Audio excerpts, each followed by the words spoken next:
Hey, c'est les gens, c'est Arcade. Aujourd'hui, je vous retrouve pour parler d'un animé que vous devez voir au moins une fois dans votre vie. Aujourd'hui, je vais vous parler de Charlotte. Ce n'est pas le nom de ma soeur, ni celui de ma cousine ou quoi, mais c'est bien celui d'un animé qui est sorti en 2015. Il a été produit par les studios PA Works et Aniplex. L'histoire commence par nous présenter Yu Otosaka, principal protagoniste. C'est un jeune étudiant qui est doté de pouvoirs surnaturels. Il peut posséder le corps de n'importe qui est dans son champ de vision pendant 5 secondes. Les personnes utilisant ce genre de pouvoir sont appelées Esper. Il va par la suite utiliser son fameux pouvoir pour tricher aux examens d'une école prestigieuse et va se faire repérer par Nao Tomori. Elle aussi est détentrice d'un pouvoir et est membre du conseil des élèves nommé BDE, de la prestigieuse académie Oshinomi. Ces pouvoirs qui émergent pendant la période de l'adolescence et disparaissent à l'âge adulte touchent un certain nombre de genres sous une forme bienveillante, maîtrisée ou encore dangereuse. Leurs origines sont cependant inconnues et peu de gens en dehors des détenteurs en connaissent l'existence. Néanmoins, ces adolescents sont fortement recherchés par plusieurs groupes de scientifiques souhaitant les utiliser comme cobayes. Naoto Mori va par la suite forcer notre héros à changer d'école. Après son transfert, la nouvelle mission de Yu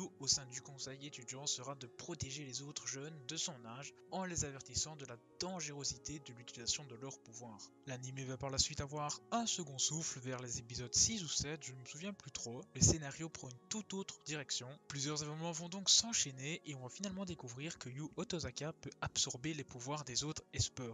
Une longue suite de recherches, de mystères ou encore de scènes très émouvantes vont alors se produire. Si vous êtes un fragile tout comme moi, préparez un bon petit paquet de mouchoirs. En revenant un peu sur les aspects plus techniques de l'anime, on va un peu parler de l'animation. Donc pour moi elle est très bien faite, même si elle n'est pas la principale raison de Charlotte. L'histoire, elle, par contre, est vraiment très intéressante, mais surtout après l'épisode 6, comme je l'ai expliqué précédemment. Les personnages sont assez bien développés, même si certains sont vite mis de côté.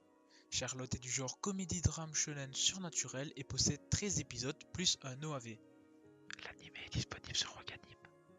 En conclusion, accrochez-vous au début car vous n'allez pas trouver ça forcément ouf on va dire, mais faites-moi confiance et continuez, vous n'allez pas le regretter. Si tu as aimé cette petite présentation de Charlotte, n'hésite surtout pas à liker cette vidéo ou si tu veux en voir plus à t'abonner. Sur ce, on se retrouve très bientôt pour une nouvelle vidéo. Bye tout le monde.